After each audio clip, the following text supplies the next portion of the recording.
All right, so the virus on a network model simulates the spread of a virus through some type of network. Each node represents a single machine, like a computer, for example. The virus is spread to the network via each individual link.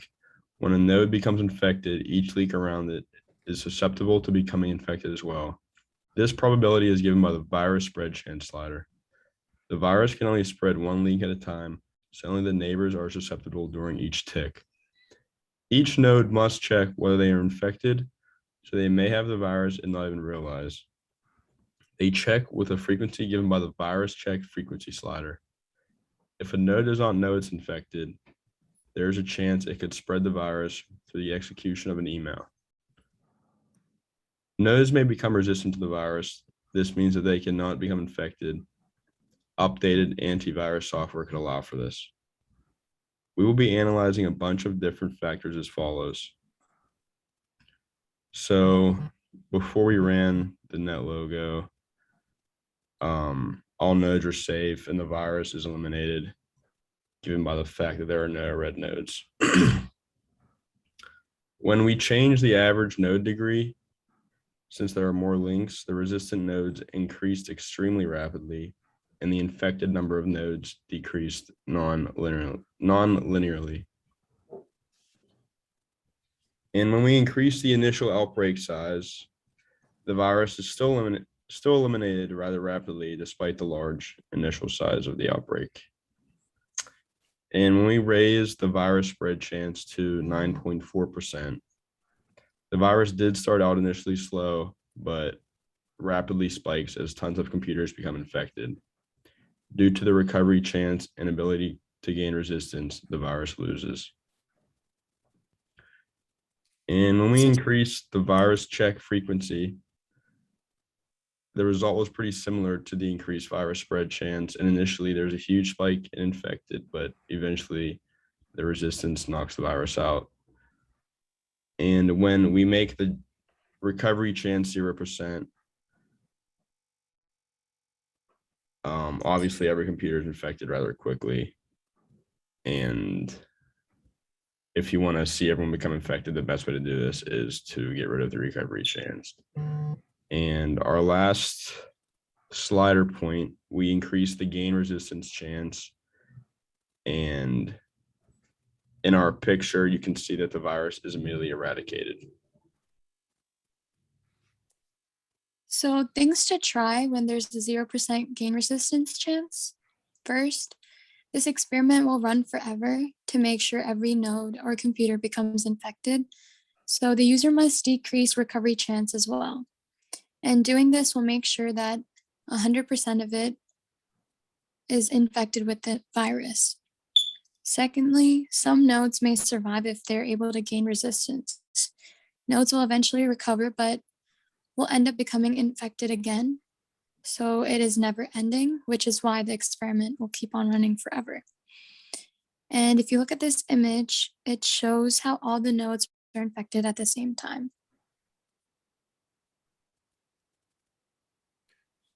So next up, we utilize something in that logo called the behavior space. Basically what the behavior space and that logo gives us the ability to do is independently control each variable and conduct multiple runs at the same time. And then this will give us an output that is in a spreadsheet. So from that spreadsheet, obviously you can use that data to make graphs, which we'll talk about in a second. So when you're using the behavior space in net logo, you can change any of these independent variables, such as the average node degree, the initial outbreak size, and you can have multiple variables. And then the findings will show up in a spreadsheet based off of the change in each variable.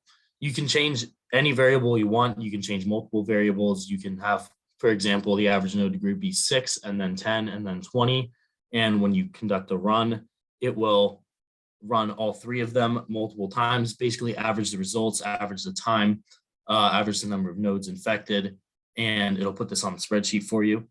So what we chose to do is we were very interested in the gain resistance chance because we knew basically the average node degree is going to affect time. The initial outbreak size is going to affect how rapidly the virus decreases, or maybe that if that's paired with a couple other things such as the virus spread chance and a recovery chance that's very low, that could lead to the virus taking over, being eradicated.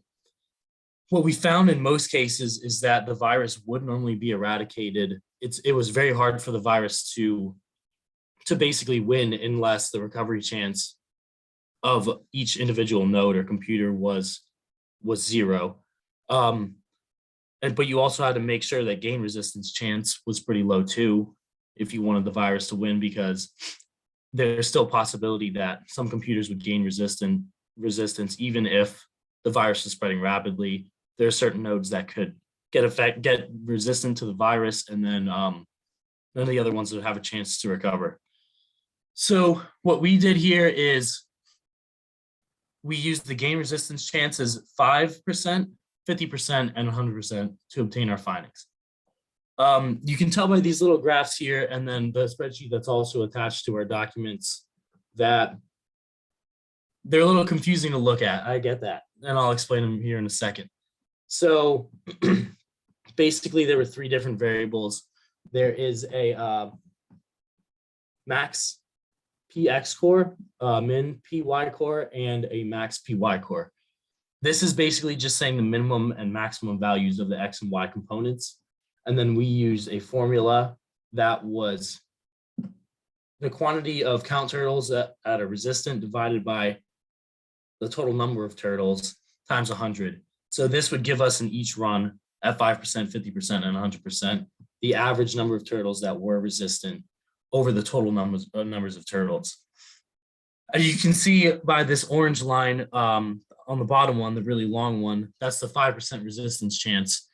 It ran much, much longer than the 50% chance and the 100% chance data did, because the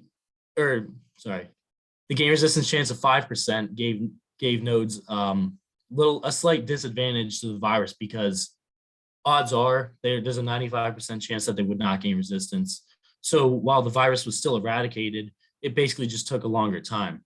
So this is where we kind of drew the conclusion that by adjusting gain resistance chance and keeping the other three variables the same, or the other 4 or 5 variables the same as kind of the baseline network model, the direct impact that it had was just time. So in order to completely eradicate all of the nodes, what you have to do is you have to consider multiple variables. So you can't just change the gain resistance chance to 550 or 100 and expect the virus to win or expect the virus to lose. It's also very dependent on whether or not the virus is able to recover, how fast the virus can spread, the average node degree, because if the average node degree increases, as we discussed before, viruses can only spread from one link to another. So if one node becomes infected, it can't affect a node that's all the way across the map or across the network if it doesn't have a direct link to that node. So while the virus may be spreading really rapidly, if the virus still has a high recovery chance, nodes are going to recover just as quickly as they're going to spread. So to draw a little conclusion, were a lot of factors that can disrupt the network.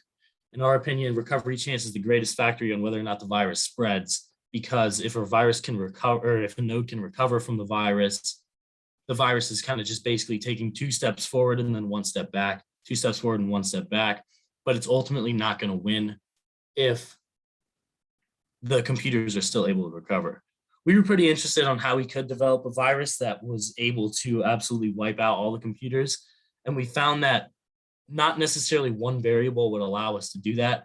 It was dependent on multiple variables. And then ultimately, if nodes have the ability to recover, the virus is going to lose every time.